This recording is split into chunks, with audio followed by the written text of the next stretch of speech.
marching band has always been a big part of my life. When I was going from middle school into high school, I had an older sister who was in the marching band in high school, and she absolutely loved being part of the marching band.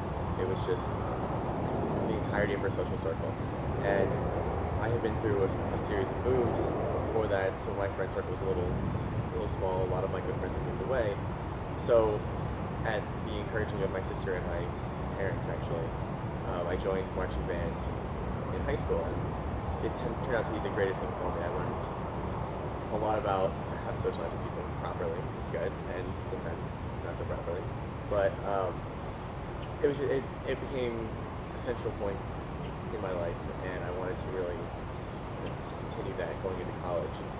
So I got into a series of different schools, and there were a number of reasons why I ended up choosing UVA, one of which being a scholarship that I got from the university, but even more so, of all the colleges that I applied to, it was the only one with marching band. And I'll admit, I was a little afraid going into college without any of my friends coming along with me. They were all going to different schools, so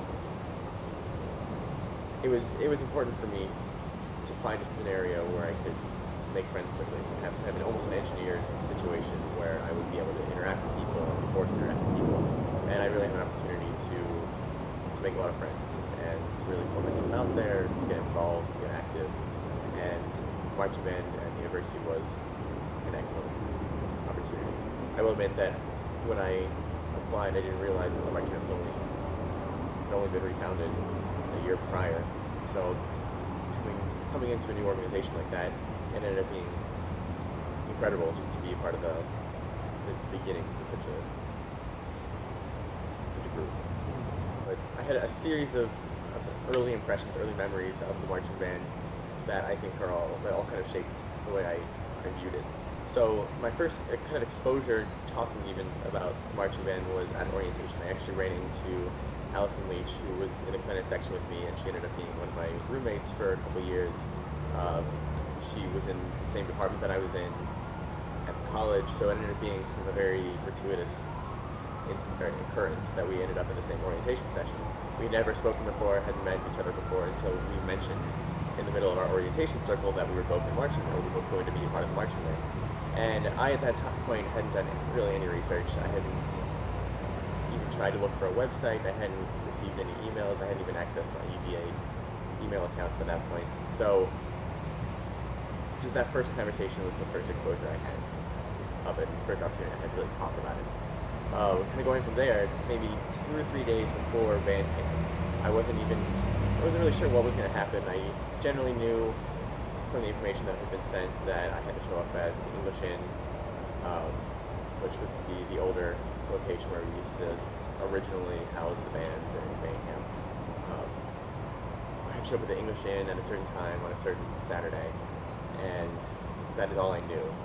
But it turns out that because I had yet to access my Virginia email account, I had been emailed who knows how many tens of emails from staff, from the band directors themselves, to actually sign up either online or send in information letting them know if I'm actually going to show up, what instrument I play, things of that nature. And so I show up, well, just before I even show up, I got a call from Dr. Pease directly, and it kind of caught me off guard because I wasn't expecting any kind of phone calling.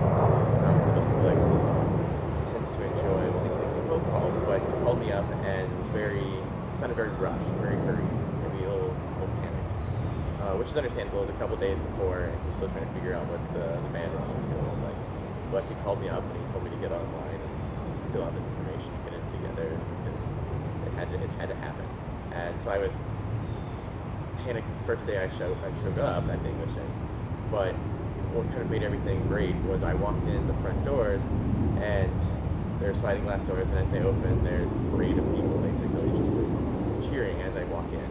And again, it kind of scared me, put it that way, and kind of caught me off guard. I didn't know what to expect, if I had gotten myself in way too deep already in college. But it ended up being the greatest experience. I met Chris Jones, who is my section leader at the time. I met a few other section leaders of different sections. Kyle Singleton, who ended up being a mentor for me in some ways through the fraternity that I was in, and it ended up just being a fantastic experience. Got to meet a lot of interesting people. I ended up staying in a room with two very unique people. Hank Kyle Singleton be one of them, and Tim Siesko be the other. For those who may not be familiar with those two, one is kind of a little stoic and maybe a little reserved, whereas the other is very outgoing and very boisterous. So the competing personalities were hilarious. C&B was a huge point, a huge facet of my college career, and in a lot of ways, when the fall season came around, the fall semester came around, I engineered my schedule to accommodate marching band because it was that important to me. It was something that really was central to my life. That's where my friend group was. I love playing music. I love an excuse to be working out, even though it doesn't seem like a workout. As far as trying to fit in the time, sometimes it was a bit of a struggle, especially because my second year I had no idea what I was going to do with my life. I was debating being an English major and going pre-med at the same time I was trying to do marching band, so I was up to 25 credits at one point, in addition to being a part of a fraternity, being a part of marching band, being a part of a couple other groups on ground. So I was pretty busy, but at the same time, it never once crossed my mind that CMB would not be kind of a guaranteed part of my life, unless I were to be kicked out for any reason, which thankfully never happened. I have no problems making time for it, but at the same time, I would say that CMB wasn't as much of a time drain as I think a lot of people would expect. So I guess going into it, I had the impression that it would be a couple hours every day, and it would be really tough to memorize the music and to get all these intense shows done, especially if we're doing a brand new show for every home game. And it ended up being a lot more simple in a lot of ways than I expected it to be. And it became routine after a while, and it really just became no different than waking up every morning and having breakfast. When I finished my 4 years of undergraduate, I had the opportunity to continue with the marching band in a variety of forms. I could have done what some people do who were part of the education school, which is continuing to do a 5th year. And a lot of people tend to do student teaching, so they might not make all the practices. Catherine McClellan was a great example. She was one of the original members of the marching band, and she was there for 5 years. And she is kind of the heart and soul of a lot of the marching band. She kind of exemplifies it. She's just always smiling, always laughing, always eager to help and be a part of every effort that she can to improve the band. And she's a goofball. So she was kind of an example for me. And David Knight was a big influence on my life. He was also in the environmental program, so my first year of college, I encountered him in leadership roles in 2 ways. He was one of the drum majors my first year, and he was also the president of the Environmental Sciences Organization on grounds. And I got to see him in both lights, and as a result, he and I ended up becoming decent friends, and our friendship ended up growing. But with him being graduate assistant for 3 years, and with me intending to stick around and do a graduate program at the university, it made sense for me to just take up where he had left off. Being a part of the marching band was something I really treasured, but I knew I didn't want to be one of those people that just sticks around. And I knew my personal program, graduate program, was going to be quite, well, I anticipated it being quite challenging. I didn't want to commit to having to be at every single practice and having to be at every single game. So I spoke with Dr. Pease about how I could be a better part of the organization, and without even blinking, he just offered me the position. And it was great because I'd worked with him during the summer camps that the CMB would hold for middle school and high school students. And 1 year I was just a generic counselor. Second year I led the middle school program, and then the summer before I became a graduate assistant, I ended up leading the entire camp. Thankfully, Kirby was a big saving grace for that event. I will say that the little gator that Kirby drove around really just saved the day so many times in that experience. I will say that working as a grad assistant, I had, as Kirby might remember, I had a rough band camp. And that was largely just because the expectations that I had for the position, the expectations that were had of me in that position were very different.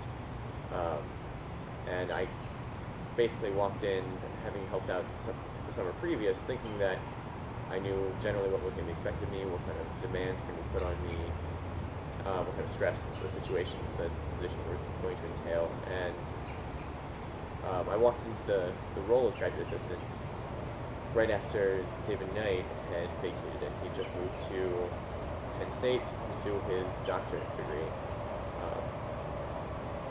But David Knight, for those who know David Knight, he's sort of the favorite son of the marching band. He was there from the beginning. He was major influence, especially on the student side, to the shaping of the organization. He was one of our earlier drum majors, and he stuck around for 3 years as a graduate assistant and did a phenomenal job of it. But trying to fill those shoes and kind of walking in with the expectation that I was going to be able to fill those shoes flawlessly and that I would just continue to do exactly what he did was something I wasn't prepared for. And it created some conflict for me earlier in that year, especially because some of the help that was supposed to be there that season was not always there. But for me, it was kind of just the next step. It was a way to continue to engage, but to do so in a way that removed me directly from the experience. And I think that was something that was good for me, because even though I loved being out on the field, I loved playing, I could see myself doing an adult marching band, but I'm that kind of nerd. I would totally do that again. But the issue for me was that, and it's something that I realized even through my 1 year of graduate school, is that everything changes after you get your undergraduate degree. All of the people that I came up through the ranks with were dispersed. They went to DC or San Diego or New York City or sometimes even Charlottesville, but I didn't get to see them on a daily basis. I wasn't meeting with them anymore. And the people, the family that I grew up with in that marching band, people changed. And as much as I love the organization is the people. So it was tough for me to identify with them the same way. And I was really grateful to be able to switch roles into more of a logistics, support, in some ways advisory role, because I didn't have to be one of the children. In a lot of ways, I almost grew out of that role, and I was looking for the next step. It was an excellent challenge for me. The opportunity was fantastic. It certainly didn't help, or didn't hurt, I should say, that as a poor graduate student, the band was able to offer a small scholarship for me, and it was just a great way to stay connected with Dr. Pease and Mr. Cook, and to meet new people. Honestly, through that role, I ended up meeting more people in the band than I may have ever met while I was in the band, just because it's very easy to get trapped in a section, the right way to put it, but you kind of operate with blinders on. One of the good things about the CMU is it socializes you in your section very well. One of the bad things about it, you don't do a lot of cross-section interactions unless you absolutely have to, or you're functioning at the leadership level, or you know each other because of some other activity that you're involved with. So being a graduate assistant, I had the opportunity to really work across the board. I spent a lot of my time working with the woodwinds, especially just because they did a lot of the visuals, and I knew their music better. I knew how to play those instruments a lot better than the brass, but I got to know a lot more people, and in a lot of ways, I grew a lot in terms of professional skills, which is something that I didn't expect from that role, but I was really excited to have that opportunity.